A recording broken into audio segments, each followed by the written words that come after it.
दोस्तों, साम दाम दंड भेद से मोदी सरकार चाहती है कि महाराष्ट्र की उद्धव ठाकरे सरकार गिर जाए और इसी के चलते उन्होंने एक और पैंतरा चला है। आपकी स्क्रीन पर उद्धव ठाकरे महाराष्ट्र के मुख्यमंत्री और संजय राउत उनके खास, दोनों को ईडी ने समन भेजा है। बकौल संजय राउत, मैं तुम्हारे सामने नहीं झुकने वाला हूं, तुम चाहे मेरी जान ले लो। जिस नाटकीय अंदाज में उन्होंने अपनी बात रखी, मैं चाहूंगा कि आप सुने कि संजय राउत ईडी के इस तलब किए जाने के बाद, इस समन किए जाने के बाद कह क्या रहे हैं। आप में से जो लोग नहीं जानते ये मामला क्या है, वो मैं आपको पढ़ के सुनाना चाहता हूं। महाराष्ट्र में जारी सियासी संकट के बीच शिवसेना सांसद संजय राउत को बड़ा झटका लगा है। शिंदे गुट पर लगातार निशाना साध रहे शिवसेना सांसद को सोमवार को प्रवर्तन निदेशालय ने समन भेजा है और कल पेश होने को कहा है।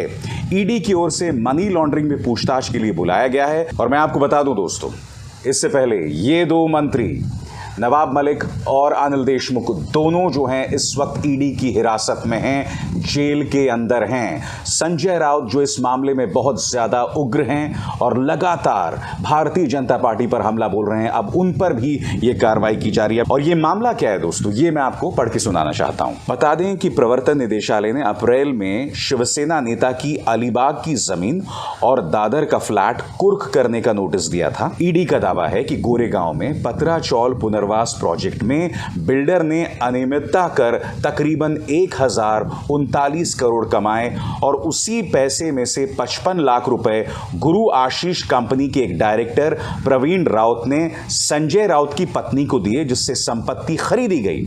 अब इसी मामले में पूछताछ के लिए उन्हें बुलाया गया है। और आपने सुना, संजय राउत झुकने को तैयार नहीं हैं। संजय राउत लगातार कह रहे हैं कि यह अंदाजे बयां हो गया है भारतीय जनता पार्टी सरकार का, और लगातार चाहे शिवसेना हो चाहे एनसीपी नेता हो, उन पर निशाना साधा जा रहा है। मगर दोस्तों, आज सुप्रीम कोर्ट की तरफ से शिंदे खेमे के जो बागी विधायक हैं उन्हें एक बड़ी राहत मिली है। मैं आपको बतलाना चाहूंगा, जैसे कि आप जानते हैं, डिप्टी स्पीकर के सामने 16 विधायकों को अयोग्य करार दिए जाने की याचिका थी और आज शाम तक, यानी सोमवार शाम तक, उन्हें इस मुद्दे पर जवाब देना था। अब सुप्रीम कोर्ट का आदेश आया है कि आप 12 जुलाई तक उन पर कोई कार्रवाई नहीं करेंगे। 11-12 जुलाई तक आप उन पर कोई कार्रवाई नहीं करेंगे। मगर दिलचस्प बात यह है कि अयोग्य करार दिए जाने की जो याचिका थी या कोशिश थी, उसे सुप्रीम कोर्ट ने खारिज नहीं किया है। तो एक तरह से कहा जा सकता है कि 11 जुलाई तक उन विधायकों की जान तो बच गई है, मगर उस याचिका को पूरी तरह से सुप्रीम कोर्ट ने खारिज नहीं किया है। इस मामले में अदालत क्या कहती है, मैं आपको पढ़ के सुनाना चाहता हूं। महाराष्ट्र का सियासी संकट गहराता ही जा रहा है। मामले की सुनवाई करते हुए आज सुप्रीम कोर्ट ने शिवसेना बागियों को राहत दिया। सुप्रीम कोर्ट ने अयोग्यता नोटिस का जवाब देने के लिए दिया 14 दिन का वक्त। सोमवार को इस मामले की सुनवाई करते हुए सुप्रीम कोर्ट ने सभी पक्षों को नोटिस जारी कर 5 दिन में जवाब मांगा है। कोर्ट अब इस मामले की सुनवाई जो है 11 जुलाई को करने वाली है। और बात यहां नहीं रुकती दोस्तों, कोर्ट ने अपनी तरफ से यह भी कहा है कि उद्धव सरकार को, उन तमाम बागी विधायकों को सुरक्षा भी देनी पड़ेगी। क्या कह रहा है कोर्ट, मैं आपको पढ़ के सुनाना चाहता हूं। कोर्ट ने सभी विधायकों को सुरक्षा मुहैया कराने और यथास्थिति बरकरार रखने का आदेश दिया है। सुप्रीम कोर्ट ने कहा है कि फैसले तक कोई फ्लोर टेस्ट नहीं किया जाएगा। सुप्रीम कोर्ट ने कहा, क्यों ना अयोग्यता के मामले को तब तक रोक दिया जाए। सुप्रीम कोर्ट ने डिप्टी स्पीकर से पूछा, आप कहेंगे या हम कहें। अब इसका नतीजा ये हुआ है दोस्तों कि गुवाहाटी में जो बागी विधायक हैं, जो गुवाहाटी से निकलकर महाराष्ट्र नहीं पहुंच पा रहे हैं, इस खबर के मुताबिक उनमें आज मिठाइयां बांटी गईं। मगर मैं सुप्रीम कोर्ट के इस फैसले के क्या मायने आपको समझाना चाहता हूं। सबसे पहली बात, अब मोदी सरकार चाहकर भी 11 जुलाई तक उद्धव ठाकरे सरकार को नहीं गिरा सकती।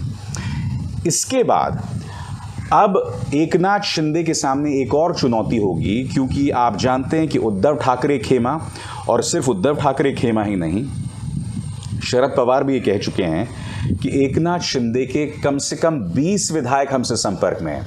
जिसका अर्थ क्या हुआ कि 11 जुलाई तक अब एकनाथ शिंदे के सामने चुनौती है कि वो अपने कुनबे को बचाकर रखें।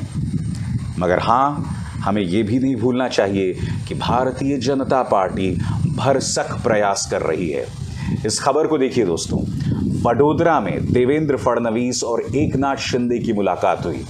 यही नहीं, वडोदरा जब एकनाथ शिंदे गए थे तो वहां पर देश के गृह मंत्री अमित शाह भी मौजूद थे, जिससे आपको ये पता चल जाएगा दोस्तों कि ये पूरा मामला कितनी गंभीरता से भारतीय जनता पार्टी आलाकमान ले रही है कि इस मामले में स्वयं गृह मंत्री अमित शाह प्रवेश कर चुके हैं।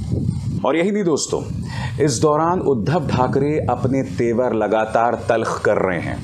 आपके सामने खबर जो मैं चाहूंगा आप ध्यान से सुने। सीएम उद्धव ठाकरे ने बागी मंत्रियों पर कड़ा एक्शन लिया है। मंत्रियों से मंत्री पद छीन के दूसरे विधायकों को सौंपे जा रहे हैं। अब इससे हो क्या रहा है दोस्तों, जो विधायक इस वक्त एकनाथ शिंदे के पास हैं उनमें जबरदस्त अनिश्चितता बनी हुई है और असुरक्षा भी, क्योंकि अब उनके जो मंत्री पद हैं वो भी दे दिए गए हैं अन्य लोगों को, और जिन विधायकों के पास मंत्री पद नहीं है उनमें भी असुरक्षा है। जैसे कि मैं आपको बतला चुका हूं, खबर ये बहुत पुख्ता है कि 20 विधायक एकनाथ शिंदे ग्रुप के जो हैं वो संपर्क में हैं किसके साथ? उद्धव ठाकरे खेमे के साथ। इनमें से एक बहुत बड़ा धड़ा ये है जो भारतीय जनता पार्टी के साथ भी नहीं जाना चाहता। ये वो धड़ा भी है जो बोल रहा है कि हम उद्धव ठाकरे को अपना नेता मानते हैं। इसका अर्थ ये हुआ कि जो एकनाथ शिंदे सोच रहे हैं वैसा ये धड़ा नहीं सोच रहा है। मगर क्या ये उद्धव ठाकरे को बचा पाएंगे? मैंने पहले भी कहा था और आज फिर कह रहा हूं, उद्धव ठाकरे सरकार का बचना बहुत मुश्किल है। मगर उद्धव ठाकरे खेमा लगातार प्रयास कर रहा है और उनके इन प्रयासों में शरद पवार, अजीत पवार भी उनका साथ लगातार दे रहे हैं कि किसी भी कीमत पर इस सरकार को बचाना है। क्योंकि महाराष्ट्र सरकार गई तो 2024 के लिए महाराष्ट्र लोकसभा भी हाथ से निकल जाएगा। वो चाहते हैं कि किसी भी कीमत पर इसे टाला जा सके। अभिसार शर्मा को दीजिए इजाजत। नमस्कार।